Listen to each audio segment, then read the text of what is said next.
Me invitaron a pasar un verano en el infierno. Se puede recuperar. Me queda vida todavía. Me siento bien así de viva. Siento que merezco esto y mucho más. Me invitaron a pasar un verano de mis sueños. Y me quedé un día más. Me queda vida todavía. Me siento bien así de viva. Siento que merezco esto y mucho más.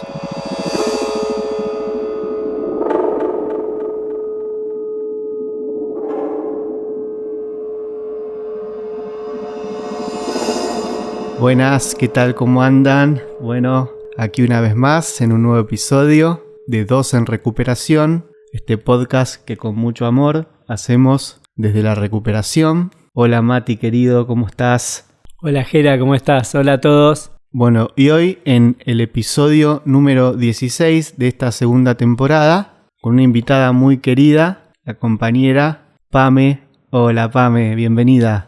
Hola, muchas gracias, muy contenta de estar acá. Bueno, muy contentos nosotros, Pame, de que nos estés acompañando, de que vengas a compartir. Con Pame nos conocimos en el dispositivo, en la recuperación, ya hace varios años. Hoy fue muy agradable recibirla con sus libros, sus cuadernos, sus anotaciones que trajo aquí para compartir con nosotros y que hablan de su proceso, ¿no? De su experiencia en la recuperación. Lo que acabamos de compartirles es un fragmento de la letra Un verano de un disco que sacó Pame este año que se llama Hola desde lejos, que lo pueden encontrar en Spotify, se los recomiendo mucho. Lo encuentran, ¿no? Como artista Pupa, disco Hola desde lejos. Y bueno, es muy lindo hoy poder compartir con Pame, con Mati, con todos ustedes. Pensaba un poco en que cuando arrancamos la recuperación comienza un proceso, se genera como una especie de renacimiento, una transformación. Ayer justo con Mati, mientras corríamos, hablábamos un poco de eso, de cómo uno va transicionando por diferentes etapas en la recuperación. En mi caso hubo como una primera etapa en que de alguna manera tuve que aceptar empezar un tratamiento. Esta enfermedad, la de la adicción, es tan particular que a uno le pueden pasar un montón de cosas y así todo, seguir consumiendo, no poder parar de consumir. Y en ese primer momento era como, bueno, aprovechar una tocada de fondo para empezar un tratamiento en el que de alguna manera me vi obligado a empezar, traído por mi familia o acompañado por mi familia. Ayer le decía a Mati que muchas veces en esos primeros momentos yo me sentía como con bronca por haber tenido que dejar la vida que yo venía teniendo, que era invivible, pero que mi cabeza seguía convocando de alguna manera. Yo me veía en un grupo y decía, ¿por qué? ¿Por qué tengo que estar acá? Interiormente me lo decía, ¿no? Pero bueno, es algo que tengo que aceptar. Y bueno, a Mati le decía, a mí me pasaba eso al principio. Y hoy, cuando estoy en un grupo, siento qué suerte que tengo de estar acá, rodeado de estas personas con las que compartimos un montón de cosas, que cada uno está haciendo lo mejor que puede por ser una mejor versión de uno mismo, por sanarse, por curar, por mejorar sus vínculos, por progresar, por aprender. Y en el medio van pasando un montón de cosas que te van transformando. Esos serían como los dos extremos. En el medio muy sutilmente está el proceso en el que en algún momento estás triste, deprimido, otro momento estás más alegre, de repente empezás a ver resultados que te empiezan a motivar, empezás a estar más conectado. A mí me pasó de poner como todo en pausa, proyectos, y hubo un tiempo hasta que vuelva esa motivación que me dé las ganas de volver a hacer cosas nuevas o hacer las cosas que a mí me gustaban desde otro lugar, como por ejemplo la música o el cine. Ahora apareció la psicología. Pero bueno, esta introducción un poco para también hablar de ese momento en el que aparecen los proyectos y uno encuentra un proyecto en la recuperación que se va a nutrir de la recuperación. Y hoy la tenemos a Pame aquí, que nos puede contar un poco cómo fue también todo su proceso. Muchos nosotros conocemos porque hemos compartido gran parte de ese proceso, en cuántos grupos yo la fui escuchando hablar de su disco, del proceso, de cómo aparecían canciones, de cómo aparecían ideas. Así que bueno, Pame, bienvenida. Gracias por estar aquí hoy con nosotros. Bueno, gracias por recibirme. Me dejas pensando un montón. Creo que voy a tomar la idea de la transformación Es una palabra que me atravesó mucho durante toda la recuperación. Por otro lado está el proyecto personal, la música en este caso, que yo entré a recuperarme con ese proyecto, estando vivo pero muy enfermo.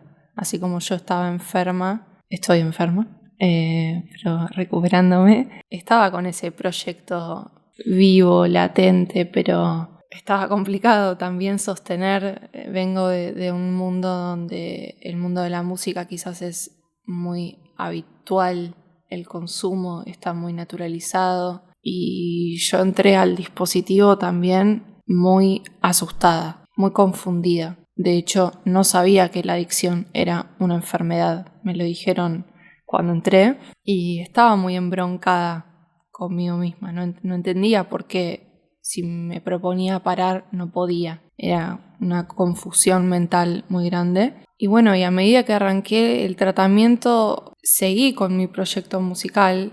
En mi caso tuve esa famosa nube rosa de la que hablan al principio, que todo me parecía increíble. Iba quizás un mes de abstinencia y ya está, listo, me las sé todas.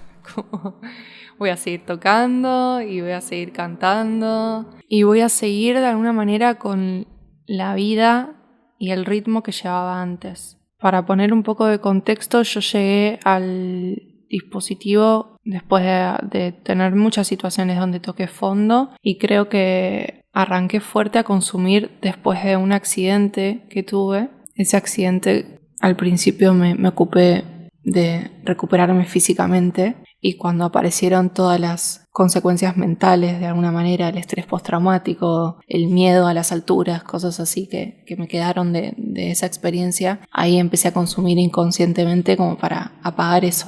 Y cuando arranqué el tratamiento, al cabo de los 5 o 6 meses yo seguía tocando y seguía con mi proyecto musical. Y me acuerdo que en el mes 7 de abstinencia hubo una semana que di 3 shows, chiquititos, igual yo estoy, no sé, arrancando, ¿no? No es que... Pero bueno, di 3 shows en una semana y me acuerdo en el último show, antes de arrancar, me agarró un ataque de pánico. Y ahí empecé estos segundos 6 meses que fueron los más duros del tratamiento, donde no entendía cómo no entendía cómo después de 6 meses de abstinencia me estaba pasando esto, pero claro, mi cuerpo estaba teniendo el lugar para sacar todo lo que inconscientemente estaba anestesiando en consumo. Y bueno, y ahí arrancó ataques de pánico, despersonalización, un momento donde yo le llamo incomodidad mental. Y bueno, de hecho traje cositas para leer.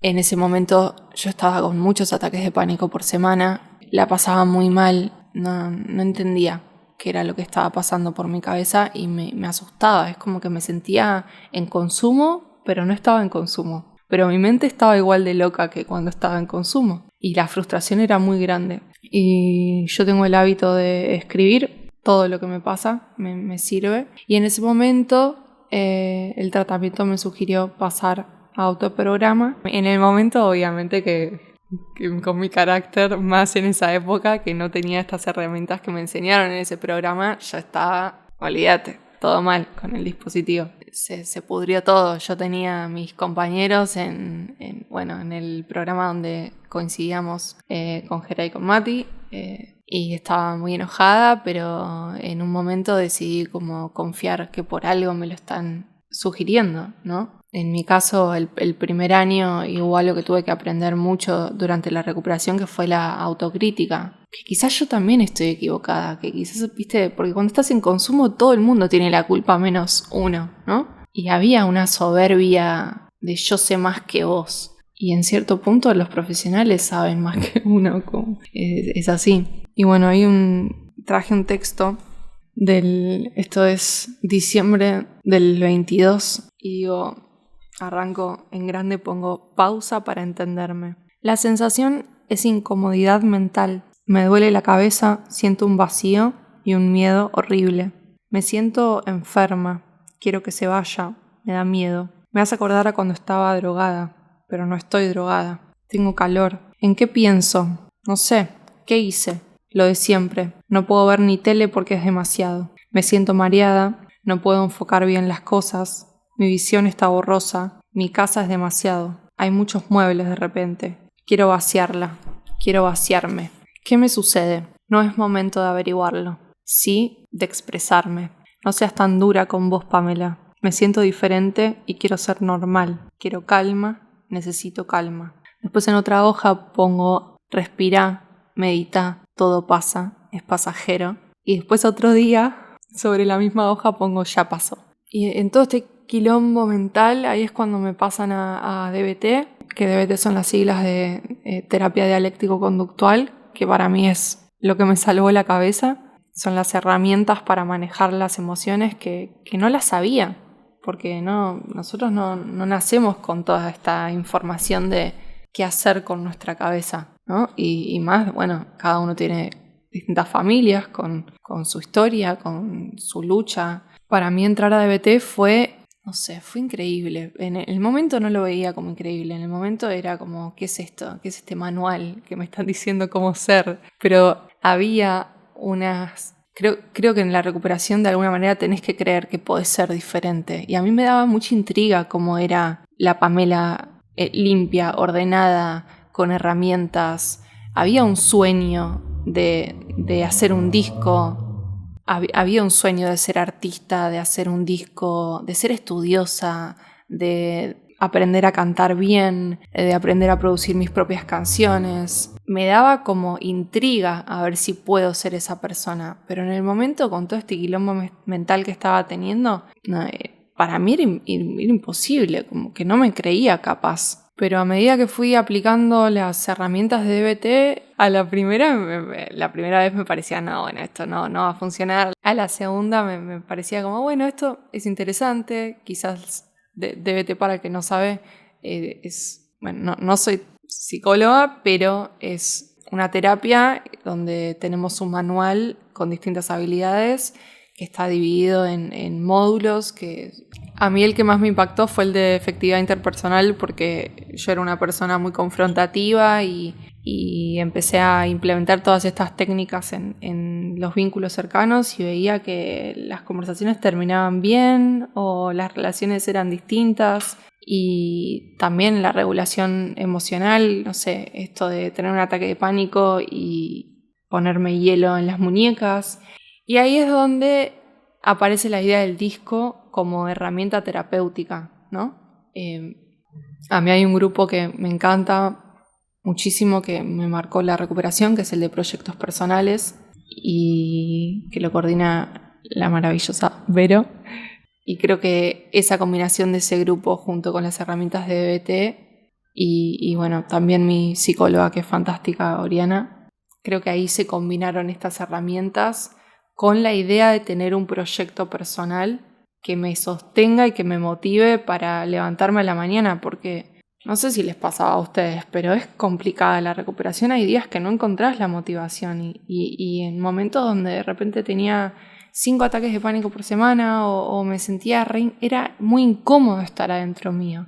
Y no encontraba a veces razones para levantarme. Tenía unas ideas medio horribles sobre mí misma y sobre la vida y pensar, ¿así va a ser la recuperación? ¿Así va a quedar mi mente para siempre? ¿Esto es estar sobria? Y tenía que tener una esperanza de que podía ser distinto, que podía llegar a mejorar. Hay algo. Uno tiene que creer en uno y en el cambio de uno, si no se vuelve muy difícil. Y bueno, y empecé a utilizar la canción como una herramienta. En momentos de cuando venía la incomodidad mental, me ponía a escribir, a agarrar la guitarra. En el medio del caos, llanto. No sé si alguno tuvo un ataque de pánico, pero es horrible. Y quedás como tan cargado de tantas emociones y tan confundido, que toda esa intensidad, si yo me la guardaba, me volvía más loca. En algún lado tenía que poner toda esa intensidad y esa locura, porque también mi cuerpo estaba hablando, yo me estaba ocupando de un montón de temas de salud, y creo que el arte en este caso es una gran herramienta para las mentes complejas, para los adictos, para las personas que tienen algún tipo de trastorno, para todo el mundo igual, no necesariamente tenés que tener algo, pero creo que hay una sensibilidad muy grande que entendí que tenía esta diferencia, esta intensidad y que también tenía un superpoder de transformarme, de agarrar todo lo vivido y el accidente y la adicción y que mi sueño era hacer un disco. Pero empezó de esta forma, como una herramienta, como agarrar la canción y escribir y escupir todo lo que me estaba pasando. Y así fue como muy de a poquito, junto con DBT y con este proyecto personal que me propuse, como sin querer. De repente los ataques de pánico se fueron, empecé a sentirme más tranquila, mis días empezaron a ser un poco más tranquilos y empecé a sorprenderme como de mí misma. Yo decía, ¿esta soy yo?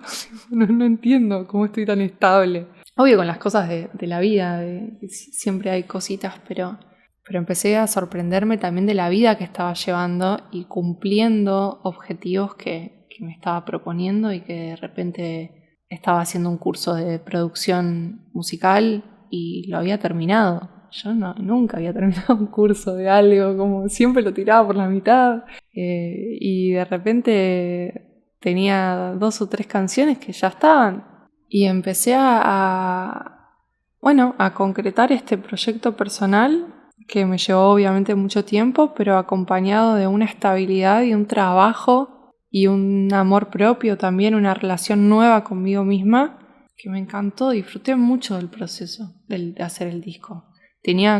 Estaba muy consciente que quería disfrutarlo y lo disfruté. Y fueron noches de estar sábado a la noche en mi casa afinando voces, pero contenta de saber afinarlas, contenta de tener una buena relación con el productor, que siempre yo me peleaba con todos los productores y de repente estaba todo bien y se acercaban personas re lindas a participar del disco y empezó a pasar que lo estaba haciendo y estaba cumpliendo el sueño, que en realidad lo estaba haciendo para mí, como quizás no estaba tan conectada con que lo iba a mostrar el disco, sino como esto de que era un proyecto que me estaba salvando la cabeza. Para mí el disco y el arte me salvaron la cabeza y creo que es muy importante a las personas intensas como yo, porque yo soy re intensa, encontrar un lugar a donde depositar esa intensidad, ya sea una canción, una clase de teatro, correr en tu caso, en el caso de los dos, fútbol, un deporte, algún tipo de expresión para sacar todo lo que tenemos adentro. Bueno, gracias Pame, gracias Jera, muchas gracias por estar acá hoy, por abrirse, por contar sus experiencias. Yo pensé en varias cosas escuchándolos respecto a cómo llegué al tratamiento. Yo me acuerdo que estaba contento cuando llegué porque estaba realmente muy derrotado. Ya había intentado todos los medios por mi cuenta, incluso con ayuda también, los meses antes de entrar al disco también con ayuda y no pude tomar eso, no pude agarrarme de eso y seguí consumiendo. Entonces cuando llegué al disco yo ya realmente no podía más y la única esperanza, la única que me quedaba era probar en serio, hacer caso a todo lo que me digan y soñar con que alguna vez yo iba a poder dar un volantazo y que mi vida valga la pena, que tenga sentido, saber qué quiero hacer, poder elegir. Yo soñaba con todo eso y en el disco me dijeron que para todo eso yo tenía que parar de consumir, entonces yo paré. En mis primeros meses de tratamiento, que no fueron en el disco, yo no acepté la idea de la abstinencia global, como no lo había aceptado nunca en mi vida. Había tenido meses o quizás años de haber consumido únicamente alcohol, pero bueno, el personaje seguía intacto, seguía vivo. Yo era prácticamente la misma persona consumiendo distintas drogas o una sola. Entonces cuando llegué al disco no me parecía mala la idea de la abstinencia global, porque de las otras maneras no me había dado resultado. Y también, como contaba Pame, yo llevaba varios meses sobrio y de repente apareció un enojo muy fuerte. Yo estaba enojado todos los días y de a poco empecé a sospechar de la sobriedad, empecé a ponerlo en duda de si realmente era lo que yo quería. Pame recién dijo, ¿esto es estar sobrio? Se preguntaba eso y a mí me pasaba lo mismo. Yo pensaba, hace un año que no me drogo para esto.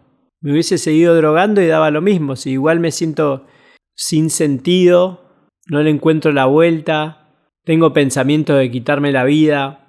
Pero bueno, como la única esperanza que me quedaba era el dispo, yo no sé cómo, seguí hablando, seguí contando lo que me pasaba en los grupos, en la terapia, y más que nunca reforcé los grupos, aumenté asistencia diaria sin faltar nunca. Igual yo hacía antes, pero me lo tomé un poco más en serio, como que entendí que en este momento tan crítico mío yo me tenía que aferrar absolutamente con todo mi alma a las indicaciones y al dispo, porque tal vez el tiempo, los meses antes, yo no consumía, es verdad, pero tenía muy arraigadas ciertas conductas y si bien yo había parado de consumir, yo en parte seguía siendo el mismo de antes y seguía repitiendo patrones que a mí me habían llevado a que mi vida no valga la pena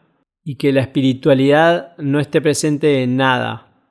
Lo que leíste vos, Pame, recién, yo pensaba que a mí me resonó como una fórmula exitosa que encontré en el tratamiento, que es primero registrar lo que me pasa, que vos usaste la escritura como herramienta, que ese sería el segundo paso, como registrar qué es lo que me está pasando y utilizar herramientas para trabajarlo, o sea, trabajar eso que registré que me estaba pasando y después de eso vienen los resultados. Ya pasó, dijiste vos, cuando cerraste el tema ahí en esas escrituras.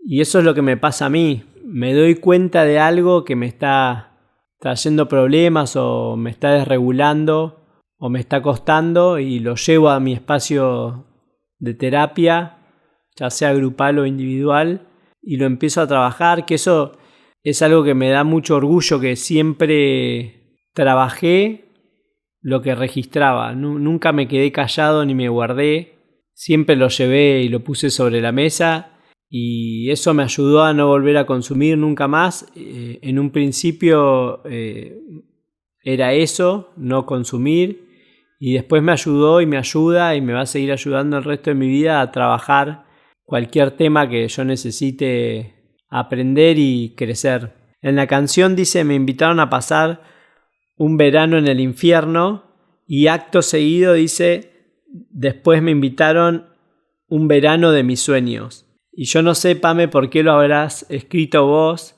pero para mí está bien ordenado, pensándolo en mí, que fue, primero vino el infierno para después el sueño que estoy viviendo ahora, que la recuperación me está dando, que es haber encontrado una vocación, saber qué es lo que quiero.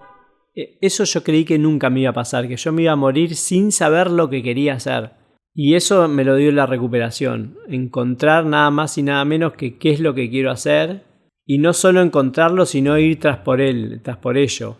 Yo vengo trabajando en terapia y el otro día veía que primero, en estos últimos años, se viene una etapa difícil cuando me propongo algo, cuando empiezo algo nuevo, que en recuperación siempre quiero empezar cosas nuevas y desafiarme, pero cuando empiezo el nuevo proyecto siento mucha incomodidad, no me adapto de un día para el otro, siento mucho estrés, siento un peso sobre mi espalda, siento mucha tensión y eso me genera pensamientos o se me quieren pegar a creencias que yo tuve toda la vida de que yo no puedo, de que yo no voy a poder, de mejor abandonarlo y probar otra cosa. Y después de eso, de atravesar eso, con esta fórmula exitosa que decía antes, de registrarlo y ponerlo sobre la mesa y trabajarlo con cualquier herramienta o con todas las herramientas juntas, después viene la calma junto con los resultados. Yo también, como dijo Pame, estoy terminando cosas que empiezo, que también es algo nuevo y de la recuperación. Y eso viene después de todo lo que conté recién, ¿no? O sea, primero es muy difícil, después voy caminando, voy viviendo el proceso, que me encanta vivir los procesos. No hago las cosas solamente por el resultado, me gusta ir viviendo el día a día, me voy poniendo contento en el día a día y me voy asustando en el día a día. Y eso que me cuesten las cosas hacen que después yo me ponga tan contento y lo valore tanto el paso a paso que voy dando y logrando. Y por todo esto que estoy diciendo es que no me sorprende que alguien que lleva tanto tiempo en recuperación y tanto trabajo hecho como vos o como Jera vayan teniendo resultados de lo que van haciendo y pueden proponerse cosas y lograrlas. A mí me pareció increíble, Mati, lo que dijiste de la metodología, ¿no? Como de alguna manera hay que estudiar un poco qué hacer con nuestras cabezas si queremos ver los resultados. Como que no van a venir solos. Y en esta me pongo medio virginiana nerd, pero creo que si hoy estoy bien es porque me fui a grupo, porque pedí ayuda, porque hice los ejercicios de DBT e intenté aplicarlo. Lo que en el momento me pensaba que era una estupidez atómica, confié en eso. Y en tener una convicción final después de, en la canción Un Verano, hay una parte que dice: destrucción total, chatarrería en vida, convicción final del alma que me une al cuerpo. Y acá vuelvo quizás a la idea de la transformación, de creerse capaz de transformar eso que ya creemos que es parte nuestra.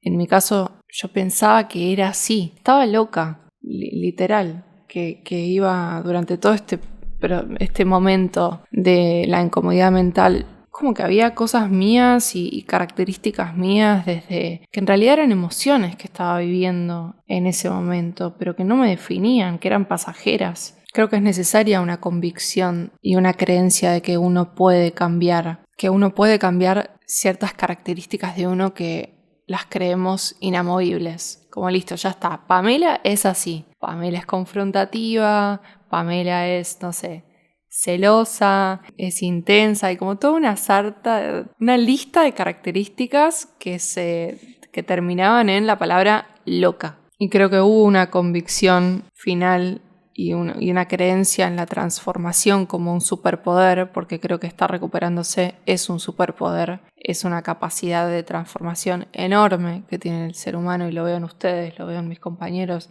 lo veo en mí misma. Y esa convicción está acompañada de sueños que te motivan, desde terminar una carrera, hacer un disco. No importa, quizás son muy grandes nuestros sueños, pero puede ser cambiar los muebles de lugar, colgar una planta, colgar el cuadro ese que tenés en el placard de hace 1000 años. Creo que tener pequeñas metas y pequeños objetivos y creerse capaz de hacerlas aun cuando la motivación es nula, parece fácil pero es muy difícil cuando lo digo. Pero bueno, ojalá que si alguien está escuchando y se siente en la B y en este momento de crisis y cosas que uno piensa de uno que decís, ya está. O sea, sí, soy de esta forma y mi mente es de esta forma. Creo que tenemos una capacidad de cambio infinita, y eso que uno se imagina que es imposible vivir sin eso, en mi caso era el consumo, la droga, el alcohol. Yo pensaba, ¿cómo voy a disfrutar de un recital sin drogas? ¿Cómo voy a salir sin fumar? ¿Cómo voy a ir a comer a lo de alguien y no tomar? Y hace poco, el domingo, fui a ver a Oasis, una banda que a mí de adolescente me encantaba. Me encanta, me parecen alta banda. Fue el mejor recital de mi vida. Fue increíble vivirlo sobria, fue increíble la cantidad de emociones que uno siente, en sobriedad, la manera en que lo siente. Hay que tener paciencia igual, porque creo que la recuperación no es lineal. Hay momentos, hay altibajos, pero quizás en el momento en el que nosotros estamos, que ya llevamos un par de años, se empiezan a disfrutar las cosas que uno se creía en el pasado que era imposible disfrutarlas en sobriedad. Y se puede vivir así. Y lo elijo y es increíble, y creo que esa fórmula que decías vos, Mati, es y acompañar toda esta la recuperación con un método, con una metodología para entender como, bueno, si pienso así, hago esto. ¿Es real lo que estoy pensando? Como tener distintos atajos para entender nuestros bochos tan complejos y llevarlos hacia un lugar de calma. Bueno, gracias Pame, gracias Mati. Pensaba un poco en los procesos y en los caminos y asimismo en qué lindo recorrido está teniendo este episodio. Cómo se van conectando y cómo nos vamos conectando con los distintos temas. Me gustaba esto que decía Pame, ¿no? Pensando en alguien que quizás todavía no haya llegado a la recuperación, que esté en esa ambivalencia, que esté en ese saber profundo de que no está buena la vida que uno vive en consumo, pero de alguna manera parece no saber vivir de otra manera, parece no descreer de que sea posible el cambio. Y está bueno siempre remarcar eso porque yo me sentía en ese estado y es como un estado en el que la enfermedad uno lo tiene tomado, esclavizado, y es el que hay que poder romper, ¿no? Más allá de todos los pronósticos y las racionalizaciones que uno hace y que siempre están como en función de la enfermedad, poder llegar a un tratamiento, darse esa posibilidad, porque después ahí uno descubre. Para mí la recuperación es un descubrimiento, es algo más de lo que uno se podía haber imaginado, es más que solo parar de consumir, esa es una primer meta, es el comienzo, es el objetivo, es lo que va a poder hacer posible todo lo que venga después, pero después es como un descubrimiento y un redescubrimiento de un montón de cosas. Mati hablaba de haber descubierto quizás la misión más importante de su vida, ¿no? Un propósito, un proyecto, todo eso por un lado. Después, como hemos mencionado también en otros episodios, la recuperación en sí misma es un proyecto, es el primero, quizás, de todos los proyectos que después pueden ir apareciendo. Yo siento haberle dedicado los primeros tiempos del tratamiento al proyecto de la recuperación. Haberme dicho, yo me tengo que focalizar en mi recuperación. Haber aprendido de alguna manera y empezar a darle lugar al tratamiento, a la recuperación. Mati decía, yo no sé cómo, pero de alguna manera empezó a aprender, empezó a florecer. Mati hablaba de la letra de la canción de Pame y decía que estaba bien ordenada y yo justo la había releído y se me vino también como pensando en el proceso de lo que veníamos hablando, como un cierto orden, y yo me había notado respecto a la recuperación y empezar un tratamiento y lo que yo sentí que fue para mí. A mí primero me invitaron, después me quedé y hoy siento que me merezco esto y mucho más. Resonaba un poco con lo que decía al principio, ¿no? Llegar como obligado, en el fondo pensar qué lástima que me pasó lo que me pasó para llegar a un tratamiento, que ahora tengo que hacer todo este trabajo. Ayer le decía a Mati, no alcanza que a uno le pasen todas las cosas que le pasan, nunca hay un tope, por lo menos a mí me pasó eso, fondo tras fondo tras fondo, y tras fondo querer buscar un nuevo fondo, y no la recuperación. Bueno, qué trabajo por delante para hacer, ¿no? Para entenderse, para sanar, para descubrir, para analizar. Entonces ese primer momento es ese me invitaron, bueno, aceptar esa invitación. Después quedarse, que es la clave, como decimos siempre. Ir, grupo, estar. Pam me hablaba de darle tiempo, de tener paciencia. Y hoy estar tan agradecido de poder tener la vida que hoy tengo. Y hay un orden, es verdad, que en esa no linealidad, en esa especie de laberinto, que lo hablamos en el episodio pasado con Vicky, ¿no?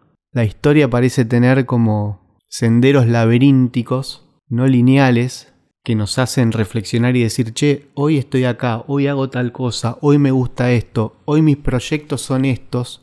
Che, hace, en mi caso, no sé, 4 años atrás, 3 años atrás, todo esto era inimaginable. Pero todo eso que nos fue pasando tiene que ver en que hoy estemos donde estamos. Decíamos en el episodio anterior que a mí esa idea, además de que es muy hermosa, me integra con mi historia. Y el otro día me quedé pensando en esto y estando en un grupo escuchaba a una compañera y escuchándola yo pensaba en esto que también al principio de este episodio mencioné, que quienes estamos en recuperación, yo lo siento así en mí, tenemos una especie de renacimiento. Y en ese grupo en el que yo estaba escuchando a la compañera, volví a pensar en esta idea y pensaba, bueno, claro, cuando uno nace, comienza una historia.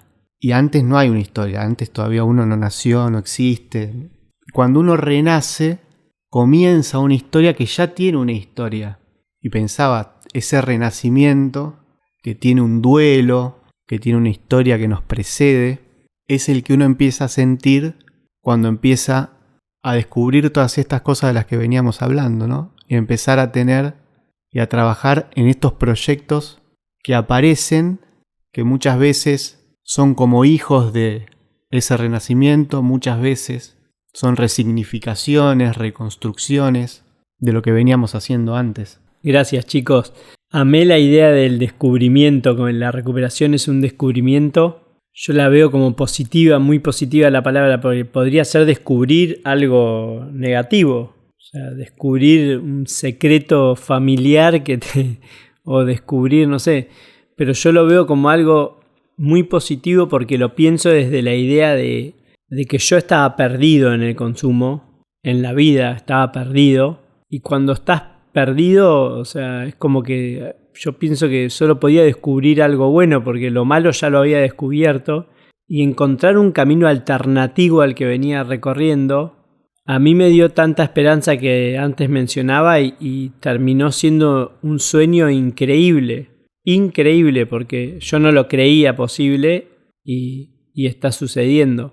También pensaba con las tocadas de fondo, ¿no? Con que se habló. Yo también tuve muchas tocadas de fondo. Cada vez que me pasaba alguna me servía para parar, pero bueno, ese parar a veces eran pocos días.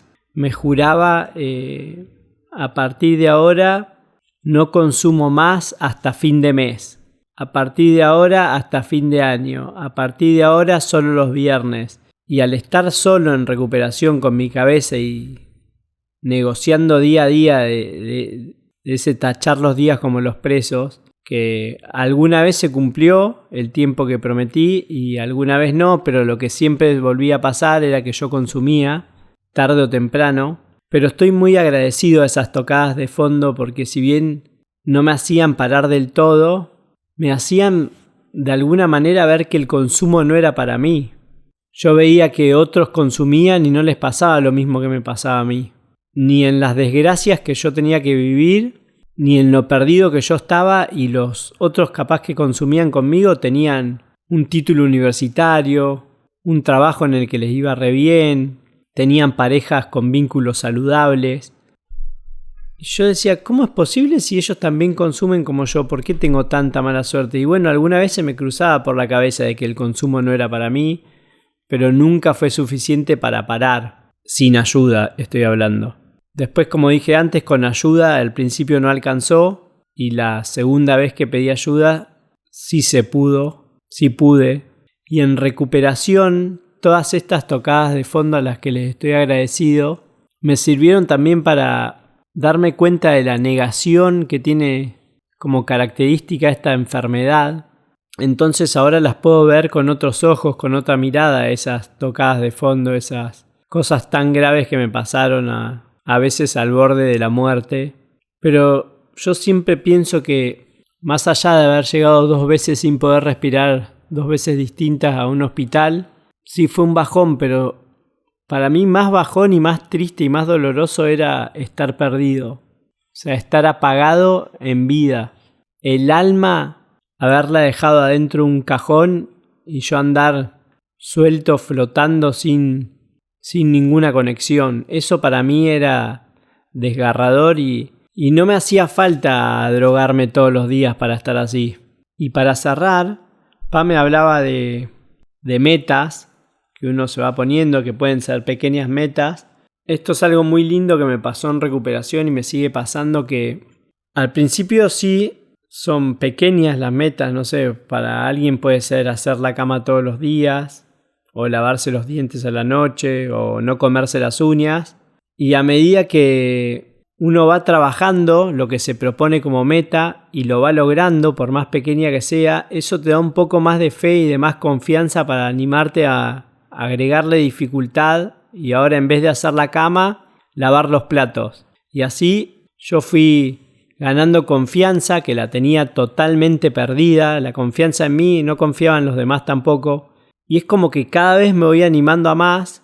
Y yo le preguntaba a Vero el otro día, a mi psicóloga, porque tengo una estabilidad hace unos meses que me parece bastante novedoso estar bien, con tintes de alegría y de felicidad, tan como linealmente, tan continuo, o sea, sin ninguna desregulación fuerte durante tantos días. Y yo preguntaba si esto es casualidad, es solo cuestión de tiempo de que yo vuelva a estar mal, o si llegó para quedarse, si ya soy una persona que no se desregula fácil, ya logré ese objetivo. Y veíamos con ella que probablemente sea así hasta que me proponga un nuevo desafío. Y cuando empiece ese nuevo desafío, vuelva el estrés, vuelva la presión, vuelvan las ganas de abandonar, los pensamientos de que yo no puedo, todo lo que decía antes, hasta volver a vivir el proceso y acomodarme y lograr nuevos resultados. Me pareció muy interesante, Mati, lo que dijiste de la comparación que a veces uno hace con los otros. Este pensamiento de cómo puede ser que ellos que consumen lo mismo que yo les pase algo distinto. Y me repasaba eso en consumo. Veía incluso amigos que me han dicho, pero ¿cómo puede ser si tomamos lo mismo y a vos te está pegando diferente? Creo que es importante conocer nuestras propias mentes y qué es lo que necesitan. Y a veces necesitamos cosas distintas a los otros y por las vivencias que vivimos o los traumas o simplemente cada uno es distinto.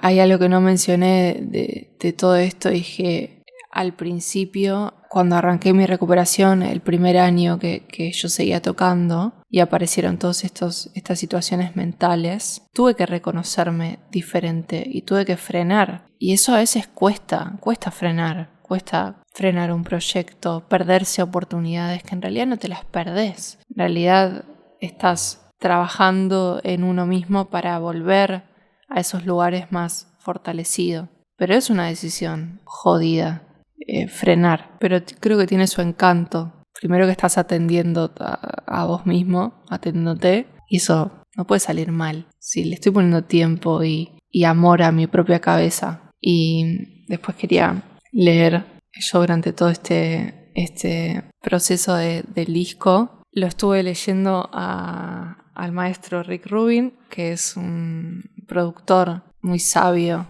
que laburó con un montón de bandas, los Red Hot, Aerosmith, Johnny Cash mencionaba, y tiene un libro que se llama El acto de crear, una manera de ser, que se los recomiendo sean artistas o no necesariamente, pero creo que de todas maneras todos somos artistas de nuestras propias vidas, ¿no? En cierto punto la recuperación es un arte, el arte de mejorarse a uno mismo, de sanar, de vivir más tranquilo. Y hay un momento del libro que dice: equivocarnos de camino nos permite admirar paisajes que no habríamos contemplado de haber tomado el camino correcto.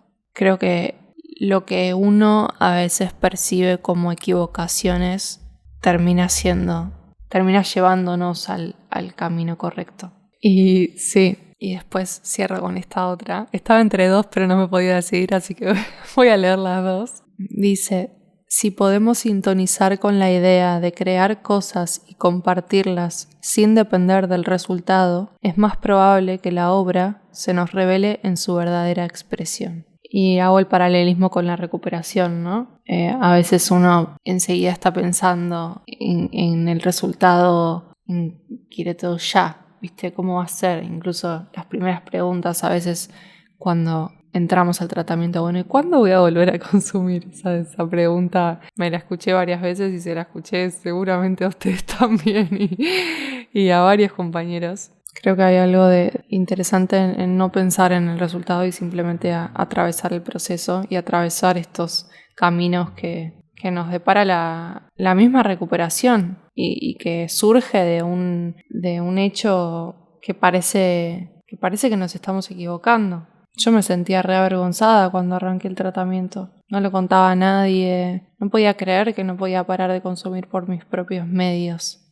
Pero ese acto que parecía como un error y algo catastrófico, hoy lo miro como algo increíble. O sea, yo no estaría acá hoy hablando con ustedes si no fuese por la recuperación, si no fuese por el accidente. No estaría contando en este increíble podcast de un disco, que no lo puedo creer, que hay un disco ahora y que voy a volver a la música mucho más fortalecida. Y sí, quizás me perdí un montón de cosas estos años, pero en comparación a todo lo que gané, ya creo que es un éxito estar donde estamos hoy. Y no me voy a meter mucho en la palabra éxito porque de repente nos tiramos en otro capítulo. Pero bueno, quería cerrar con esas frases del libro de Rick Rubin y agradecerles a Jera y a Mati por invitarme. Estoy muy contenta de estar acá y estaba esperando la invitación. Y bueno, y también contarles y ofrecer no sé si decirle ayuda, pero si alguien quiere hablar del tema, escribir, no sé, yo no soy psicóloga, ni mucho menos, pero me hubiese gustado saber con quién hablar dentro del mundo de la música en su momento, de esto, ¿no? Y nada, si alguien quiere tirarme un mensaje, charlar del tema, no sé quién va a escuchar esto, no sé ni siquiera si lo voy a subir a mis redes o no, es algo que tengo que pensar y que constantemente estoy hablándome a mí misma pensando ¿qué cuento de todo esto, no? Pero si alguien quiere charlar del tema o necesita ayuda, acá estoy y también hay un montón de lugares a donde pedir ayuda. Bueno, hay una línea, creo que es la 141, que es gratuita y anónima, que está disponible las 24 horas, que la he usado y me ha servido un montón para tomar decisiones importantes en momentos críticos. Pero pedir ayuda es importante y creer que se puede. Gracias. Muchas gracias, Pame. Qué lindo compartir este momento. Muchas gracias a todos por escuchar. Creo que dejamos un lindo mensaje en este episodio. Y como decía Pame, estamos para escuchar. Ojalá podamos acompañar con esto que hacemos con el corazón a quienes están en recuperación, en tratamiento, a quienes sientan en el fondo de su alma el deseo de poder vivir otra vida y quizás todavía no lo estén pudiendo hacer. Ojalá logremos acercarlos un poquito más a ello. Un beso grande para todos. Nos vemos.